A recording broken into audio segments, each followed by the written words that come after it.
Welcome to the Short Term Show, the show about short-term rentals and long-term wealth, with real property owners hosting real properties who are crushing it in the vacation and short-term rental space. And here's your host, Avery Carl.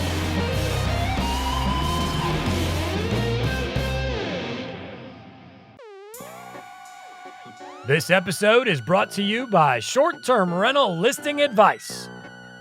Join this Facebook group and post your listing to get advice from other hosts, including myself, on how you can improve your listing. Or just post your property so you can show off. Join us at strlistingadvice.com. That's strlistingadvice.com. Hey guys, welcome to another episode of the Short Term Show. Today we've got a really cool couple who I've known for a while, been aware of for a while. Our paths have crossed a lot and we run in the same circles, but have not had them on for some reason, probably because I'm lazy. But I want to introduce Kim and Dave Menapace. They've got a cool portfolio in a part of the country that I'm not very familiar with, so I always love learning new things. But hey guys, how's it going? It's good. Great. It's good. Thank you. Awesome. So can y'all first just tell us a little bit about your story and how you got into investing in short-term rentals? Sure, I'll take the lead here. So about 5 years ago, we were preparing to have our first kid. And we always need a project to work on. So I was poking around Zillow in the middle of winter at beach properties in Cape Cod and thinking, oh, maybe we'll buy one in 5 years or so. That was our 5-year plan. So I like to start prepping early and doing open houses and things like that and start feeling, tasting, seeing what you're dreaming of. And so we found this adorable cottage that said great rental history in the first line of the description. We decided to go see it, and one thing led to another, and we ended up buying that cute little cottage, and it was our first short-term rental and first rental and property we've ever done. So that was in 2019, and now, we're going to go into it'll be 5 years this April that we've owned that property. So that's how we got started. We thought we'll use it for 1 week ourselves. We'll rent it the rest of the whole summer, and that'll help cover its expenses, and it'll be paid off by the time the mortgage is done, 20, 30 years from now. So that was our plan, and it snowballed to be so much bigger than that. What I remember about that day too, it was February. It was snowing outside. Not a time you're thinking about the beach. But they were having an open house, and Kim and I said, why not? Let's drive down there and check it out. We were kind of tired of crashing on our friend's grandma's kitchen floor when we were trying to have a vacation in Cape Cod. And so anyways, we do the tour of the house, all 463 square feet of it. So it's more of like a spin move than a tour when we were in it. And we sat back down in the car, and I said to Kim, what'd you think? And she was like, I think we should go for it. And she had never had that much conviction in anything related to something like this, especially in an investment. So it was a lot of fun. And that was really what started the snowball. That's awesome. It's always like one spouse is like, oh, what do you think? And the other one's like, let's do it. And then you're kind of on the same page, because I know at least with Luke and I, it's if he doesn't want it, then he'll just say, I'm out. And to the point where I'm like, if you say I'm out one more time, but if he does want it, he'll be like, what do you think? And so it's always funny the way those dynamics are. So let's talk about this. Cape Cod, I'm not very familiar at all. I know I love New England. I've only been there a couple of times, but is that mostly a summer market? Do you get any off-season bookings? Okay. Yeah. It's mostly summer. Really things kind of start rolling around April, and they will go until about end of October. There's still a lot of fall weddings. And then the winter is really quiet. At least it has been since COVID. Okay. And let's talk about financing. So the way that you worded that kind of makes it sound like maybe financing was a little tight. Like you weren't rolling out there looking for a big 5-bedroom. So let's talk about that. What did that look like? Sure. Yeah, so I think that we kind of had an interesting event happen in our lives where I was working at a tech company in Boston that went public the week of our wedding, actually. So that was a big week. So we had some stock money that we just left in stocks and put away and pretended we didn't have it for a couple of years. So when this property presented itself, we assumed we needed to put 20% down. We eventually learned we only needed to put 10% down because it was a second home, vacation home loan. But we didn't know that. So we went forward with 20% down and had this small nest egg that we had put aside saying we don't want to just use this and spend it and just throw it into our primary home. Let's just put it away and forget about it. And how we want to use it will present itself later on. So we started small home. We have a pretty modest primary home now. And then we're trying to continue to grow our portfolio and the size of the properties that we own and manage from there. So what type of financing did you get on this thing? Second home. Yeah. A second home vacation home loan, but we did do 20% down. What was neat and what I think is really important, this ties into financing too, is that you got to figure out who you want to take advice from. We actually didn't tell, we were about 30 years old at the time when we got it, and we purposely did not have the discussion with either set of our parents. None of them had invested in real estate. So instead, we spoke with our financial advisor. I was not a real estate agent then, but we spoke with our realtor who had several properties and somebody we trusted a lot. And the answer from all of them was overwhelmingly yes. Like you should buy this. This is a really great deal. And I think once you make the decision to like go all in on something, you're gonna figure it out. Like we weren't saving that money to buy a home. We were just saving that money because we didn't want to waste it. And then once we got all the thumbs up, thumbs ups or what have you, we went all in on it, And so I think we bought the house for $260K. It's probably worth about 500 now. Okay. We did 20% down, and back then it was probably similar to when you started investing in the Smokies. You could get them furnished, do a couple different things, and you could find some success pretty easy. So we allowed luck to happen, if you will. So that's kind of funny that cool that your financial advisor said to do this, because most financial advisors don't ever recommend that you buy real estate. So I would like to hear where you found that person. This is a funny story. So it was actually Dave's friend's parents' advisor. So he actually is retired now. We're on to a new financial advisor. But with the IPO and the stock money and tax implications and stuff, we decided to quickly get a financial advisor maybe 7 years ago now.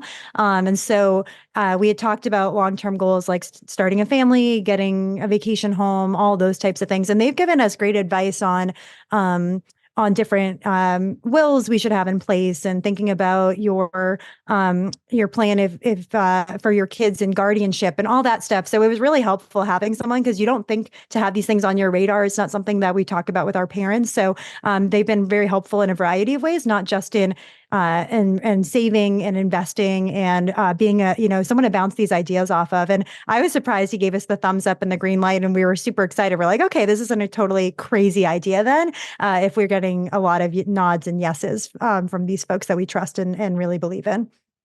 Another funny thing about that discussion. So picture this. He's a guy in his mid 70s. He sits down at his computer, right? Which is not a relaxing state for someone in their mid 70s. They're kind of, what have you. And he says to us, well, I have in here my notes that you wanted to do this in 5 years, and it's only been 2, but you have the money for it. And it seems like a really good deal. So you should go for it. And we didn't tell our parents until either after we closed or at least after we got through the due diligence period. And then they were excited for us as if like they would have been the whole time, which definitely would not have been the case. Isn't that funny? Like neither mine nor Luke's parents invested in real estate. We've gotten my parents too. They own one in the Smokies right now, but Luke doesn't ever really tell his parents when we buy stuff, because when we bought our second one, they were like, you're going to go bankrupt. And they just don't understand. And it's not their fault. It's that it's just a different generation. And this seems really, really risky to that generation. So I totally feel that, let's just not tell the whole family until we make sure that we know what we're doing here.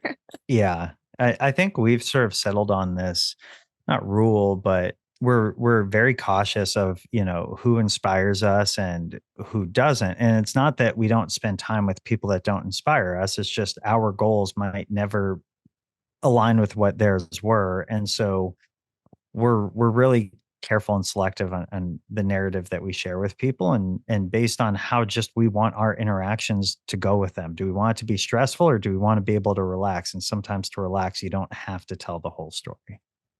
And I think to that point, it's the intentions are there, are there. It's for good. It's to watch out for you. It's to protect you, avoid pain, and not have you be in pain. So I think knowing that, it helps and provides comfort. And then I also think that I'm very well aware I come from two sides of nervous Nellies, and I think I've gotten better, but I'm nowhere perfect. Dave can admit that.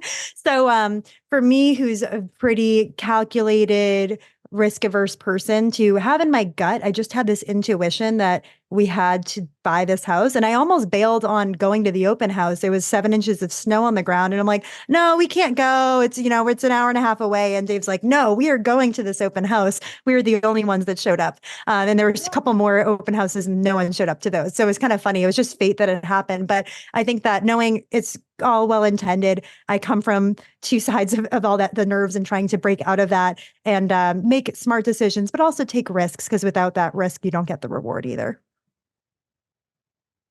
Totally agree with that. And I don't know why, I agree with everything you guys are saying. So maybe this is going to be a really boring episode, but I am a big fan of not announcing to the world what you're doing all the time, because things happen, things can change. You just never know. So whether it's what you're going to buy or just really anything that you're planning to do, I always just kind of keep that close to my chest just for that reason. So yeah, we're agreeing on everything here. I like it. Okay, so let's move on. What all's in y'all's portfolio now? So we've talked about that first property. What led you to that? What do we look like today? Yeah. Kim, you want me to take this? Yeah, you can go for it. From there, we started getting educated on different types of real estate investing outside of short-term rental. And we really want to try out these different disciplines and have some projects, if you will. So we spent a couple of years investing in other markets, doing the burst strategy, some long-term rental, just like regular buy and hold. Some, we ended up selling, some that we still have. That was really neat. It taught us a lot. It taught us a ton about financing. It taught us about partnerships. It taught us about getting creative to get deals done. And it exercised a part of our brain that we hadn't used in this industry yet. And I think we learned a lot from it, right? So we did that. Right now, we still have 3 units that are long-term rentals, one with a partner of mine. After a few years of that, though, we both really, really got back to man, we really want another short-term rental. There's just something special about offering a vacation to people and seeing the joy that people have in your home. To me, there's nothing better than that. And so him and I sort of went back to the drawing board, and we ended up buying another short-term rental, which we still own. And we bought that one up north in Maine.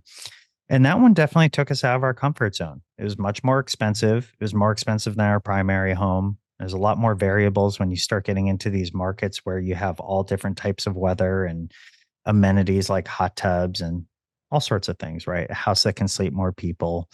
But that, just like the first one, unlocked a side of us that got us really interested in more real estate investing.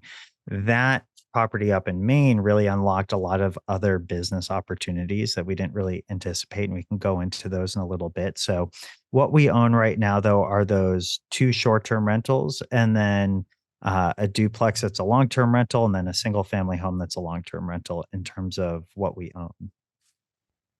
And then for co-hosting, Dave, We have another 13 properties that are live that we're actively advertising, co-hosting for. And then there's a few others under contract where they're doing renovations or they're just a summer destination. So we haven't gone quite live with them yet. So that's grown substantially in the last year, where we now have 15 properties that we're actively hosting on Airbnb. Yeah. Okay. So do you like your short terms or your long terms better? This episode of The Short Term Show is brought to you by The Short Term Shop. If you're interested in buying a short-term rental in one of the top vacation markets in America, just go to theshorttermshop.com and click Get Connected with an Agent. If you purchase a home with the shop, you'll have access to all of our client-only benefits, such as training on how to manage your short-term rental. So we'll teach you everything you need to know, from how to set up your Airbnb and Vrbo listings, to how to use the property management software that you'll need to streamline your business, all the way down to helping you source your local boots on the ground like cleaners, handy people, etc. We've taught thousands of people just like you how to buy and manage their vacation homes from anywhere in the world. So head on over to theshorttermshop.com and click Get Connected with an Agent to get started. I do have to mention that we're brokered by EXP, or else I get in trouble. We'll see you guys over there. If you like what you're hearing, if you're picking up what I'm putting down, you can join me on a live weekly call to talk about your next short-term rental or ask questions about the one you already have. I am live once per week on Zoom and would love to have you come and say hello. It's strquestions.com. That's strquestions.com. Come and join us. Well, we'll see if we both have the same answer. I'll take a swing first. I definitely like short terms. Mainly just because that's sort of feels like the season we've been in for a few years now. And that's this co-hosting business. In total, it's 20 houses under contract with us. And then some other side businesses off of that for consulting. It's at least what we've been leaning into to kind of make our living and our income and build business and business systems around that. That answer could change in the future. Who knows? But Kim, what's your answer? It's definitely short-term rentals, hands down for me. They're my favorite asset class to be in because of the personal use part of it, the use of your guest enjoying it. And we've had people get engaged at a property. We've had people say, yeah, that at our little cottage in Cape Cod. Yeah. So that it's very cool to have those experiences shared and have that human element to it. And we just don't have that with long-term rentals. And I'll admit, Dave, doing the long-term rentals, he was doing that with a partner, and I'm not involved at all with those. So with us in that time frame, we had a toddler. I was going through IVF treatment and stuff. And I just said, I had to say to him, hey, I can't be involved with this. I fully support you, like you taking out a HELOC and going and doing these burrs out of state. I think that it was just not something I was as interested in. And given the other stressors on me at the time, I just knew I had my limits. And so that was something we discussed. And then when we pivoted back to short-term rentals, it was fun to engage in designing the home, going back to this property was off market. It was for sale a couple of years ago when we didn't have the funds to actually buy it. And then lightning struck and we were able to buy it off this older couple that just thought it was too much house for them to handle. So hands down, it's the short-term rentals. It's a lot of fun. You get to constantly upgrade them. You get to use them yourself. You get to have other people enjoy them because we unfortunately can't be on vacation 365 days a year as much as we'd want to be. So other people being able to enjoy them in the capacity that we like to enjoy them is just the next best thing to us. Yeah. All our long terms, they're great. They do what they need to do, but they're just not as fun. Short terms are just fun. And it is really it's really easy to get caught up in the day to day of, somebody sent us a picture of a hair that they found somewhere. It might be their own and they want a discount and all of that stuff. But it makes it all worth it when somebody gets engaged at your place, or, they tell you some story about, it was some very special vacation, insert special thing here. And it really does make it worth it. It really does matter to us as short-term rental owners and hosts when people are having a good time. And I think that it's important to keep that narrative at the forefront because, on Facebook and stuff, a lot of us are always talking about, oh, this person did that. What do I do? And it's always negative. We don't always post. We don't always hear about everybody's positive stories. Just like, people don't go on Yelp and leave positive reviews. They're more apt to go leave negative ones. So I think that's really important to to remember, is that these are people's vacations, and it is rewarding to see other people happy in your place.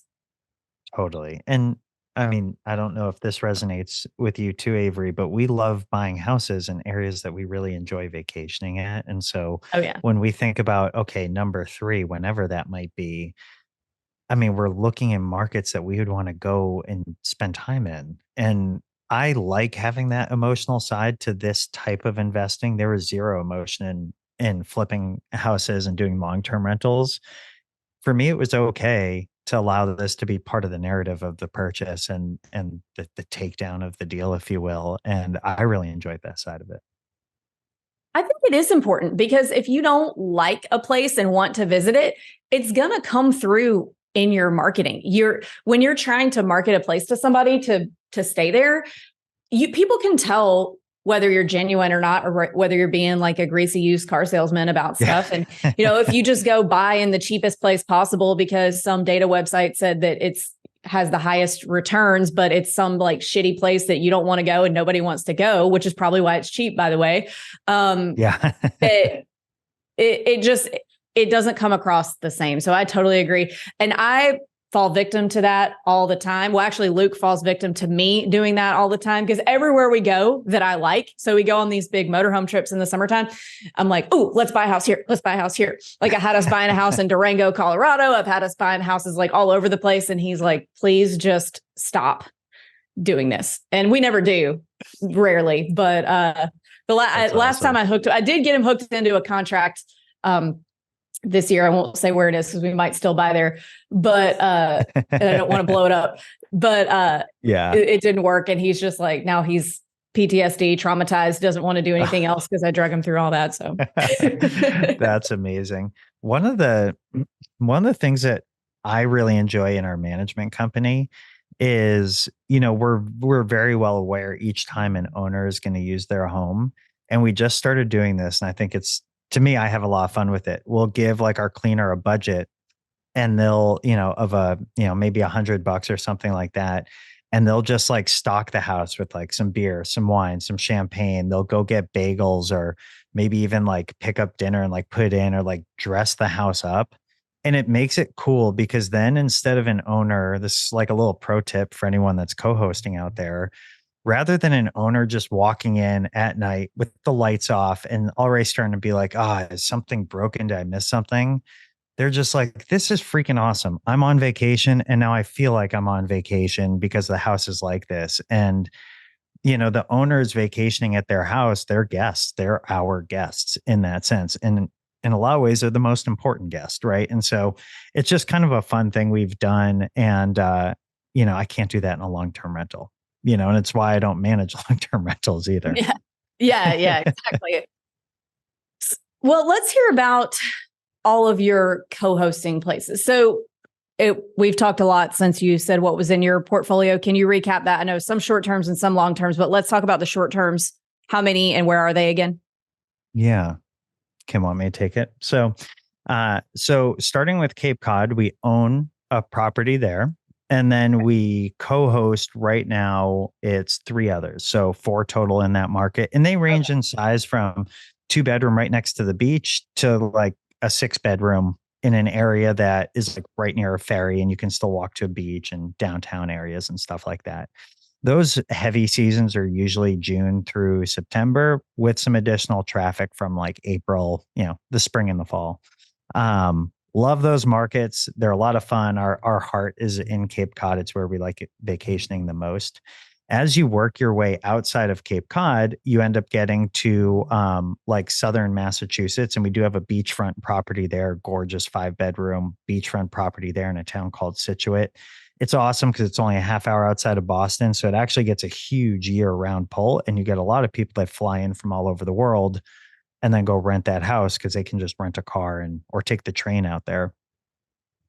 In New York, we have one that we co-host in Saratoga Springs, and that's been a really interesting market, a new market for us. Really busy in the summer during horse race season, starting to investigate midterm rentals for sort of this bridge period outside of that. And then we kind of get up to Maine. In Maine, we own in one area, but co-host in 3 different areas. We co-host in southern coastal Maine, a gorgeous 5-bedroom in Saco, Maine. Then you go like 4 hours north to Sugarloaf, big ski area, a really gorgeous like ski in, ski out luxury townhome there. The bulk of ours in Maine we own one in Bethel, Maine, right near Sunday River, which is, I think at this point, the biggest ski resort in the country. And Oh, really? yeah, so it's 8 mountains. It's owned by Boyne Resorts, who also owns mountains way out west. And they have something called the Icon Pass where people can like go skiing at these different locations. And so it brings a huge crowd in the winter. So Sunday River is a really, really popular area. I consider it sort of like a mini Smokies. Now there's no Dollywood, but you're 3 hours north of Boston. You're 4 hours from New York. You're 3 hours from Montreal. Huge, like tons and tons of stuff to do out there really year round. So we own one, and then I think we co-host like 8 others up in that market, up a lot of, several 5-bedrooms, some 4-bedrooms. Usually they're a ski chalet. And then we do have this really cool geodesic dome that there's like 2 domes. And then one's like a full out bar and gaming dome, like game room type of thing. And then everyone hangs out in the other one. They're attached. And then the last one is this really gorgeous farmhouse in Trenton, Georgia, outside of Chattanooga, where we have some long-term rentals. Okay. And that one's really, really neat. It's 3-bedroom or 3 or 4-bedroom, I can't remember, but it's on 300 acres. Oh, And wow. it's just dynamite views. Like there's the rolling hills, but then you have the mountains of like Lookout Mountain out in the distance. And Oh, you're cool. still only like a half hour, 40 minutes from Chattanooga. So that one has been a workhorse for us, especially in seasons where Wow. it's slower in New England. So it's an eclectic portfolio. Mhm. A lot of our focus right now goes into building up Cape Cod and Maine. Those are our 2 sort of primary areas. Yeah, and Okay. it might seem random. I think that the 2 avatars we're dealing with are our 2 vacation markets where there's people who are just vacation homeowners and that's their only property or they own a couple in that area, and then investors. And that's how we got to those more random, it sounds like New York and Georgia. It was personal connections with investors, and some investors own in New York and Maine, and that's how we ended up getting that connection. So those are our 2 avatars we're dealing with.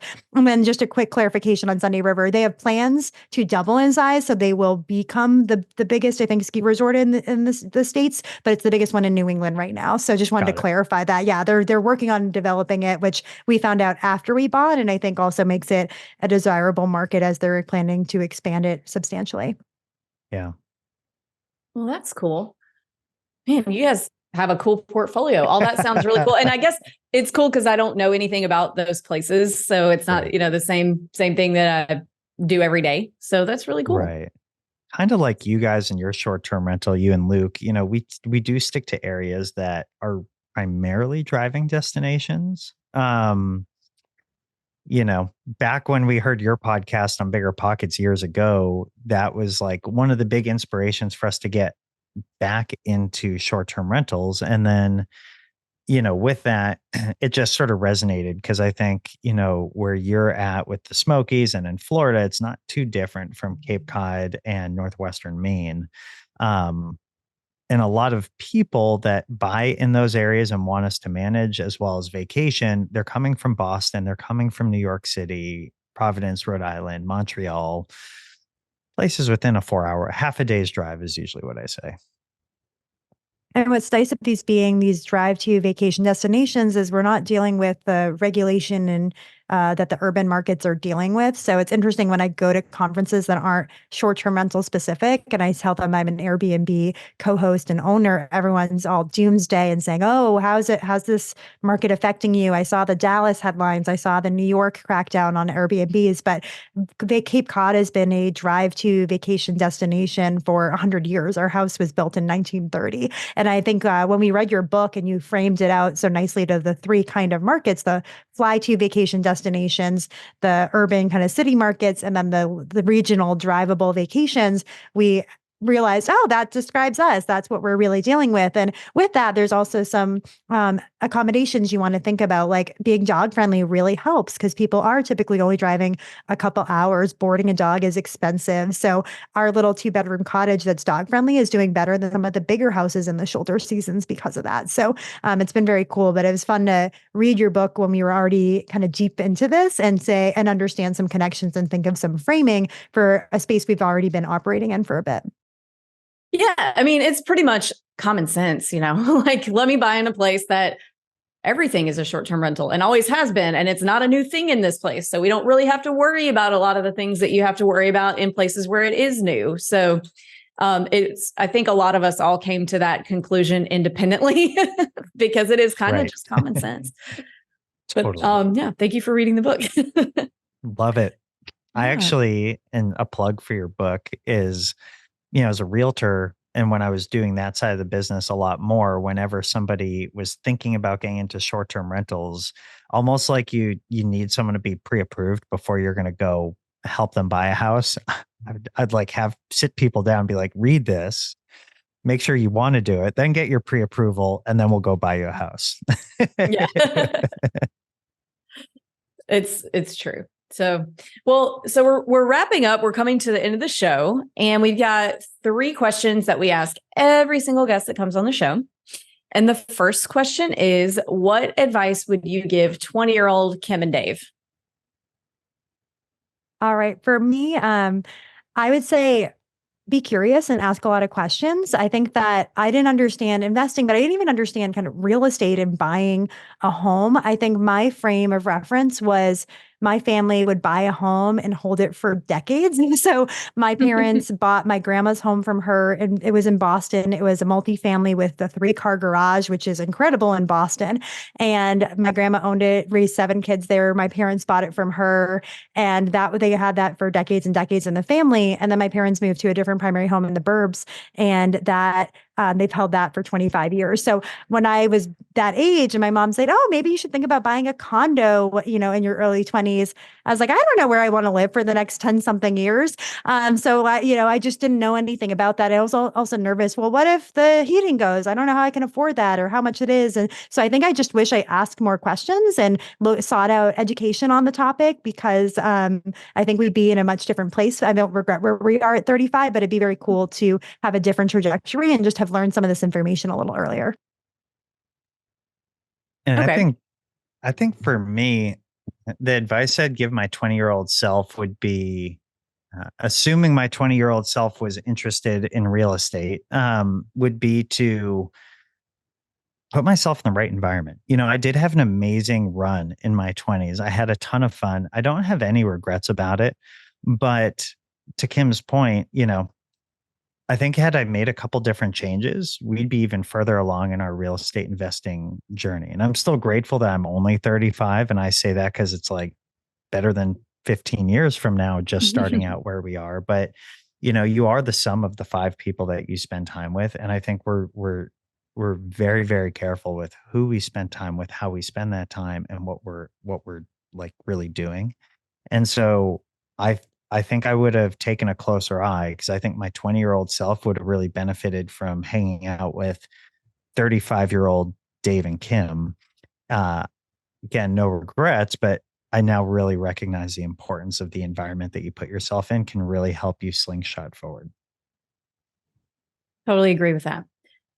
And similar question, but a little bit different. So what advice would you give a new investor who's looking to get started today in 2023? Almost said 22. It's the end of 2023, and I almost said the wrong year in the wrong direction. My 2 bits of advice here are: 1, get clear on your goals. I think asking why you want to do that is really critical and will dictate your next steps. And then the other one would be take action. I think that a lot of people think about doing this, think about going on that open house, think about getting a pre-approval, or think about looking into what potential financing options they have, but don't do it. And even action could be going to get education. But I'd say don't just do that to hold you up and then not take action with the education. So that's, I think, that what really separates the 99% from the 1%. Yeah. I think investing in education, I'd say the ROI and the education that we've purchased and invested our time and money into is still like infinite. And I think the other piece of that is take like one action a day. I think so many people get tripped up, overwhelmed, and then stop. And if I look back, at least for me, the last 5 years, there's been at least one call made every day. There's been at least one step. There's like some action is being towards our collective goals. And it's a lot easier now to look back 5 years later and say, I've taken thousands of steps. But that can be really overwhelming. And you just got to start getting quick wins. And most of those quick wins don't cost any money. So, Okay. And last question. What is your favorite book that's impacted your mindset? All right. I'm going to get the cliche one over with. So Rich Dad, Poor Dad was eye-opening for us 4 years ago when we read it.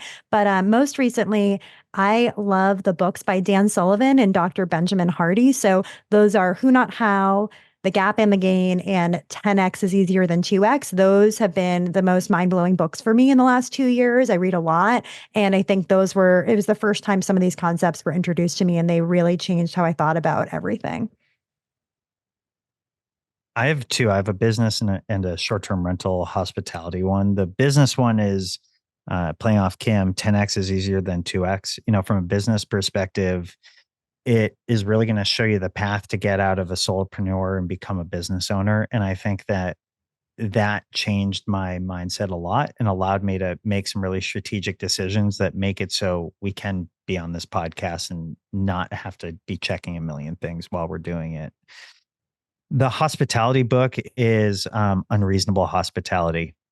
That just like struck a chord in the best way. And I listened to it twice back to back right away. And there's just so much to take out of that. I won't go too deep into detail, but if you're in the hospitality industry, you're almost doing a disservice to your guests if you haven't listened or read that book. That's a great one. And it definitely opened my eyes too, in a lot of ways. That's a great one. Yeah. All right. Well, cool, guys. Thank you so much for coming on. And if our listeners want to follow you, where can they do that? So we each have our own Instagram handles. So I'm Kim Menapace, Dave's Menapace Real Estate. And then we're going to be more active on the 5-Star Co-host account. So that's for our business, our co-hosting business. So check us out there. And then that links to all the other places that we're at. So. Yeah. And our website is just 5, like the number 5, strcohost.com. You can just reach out to us through there. All right. Well, thank you guys so much for coming on. Awesome. Thanks, Avery. Yep. Thanks for having us.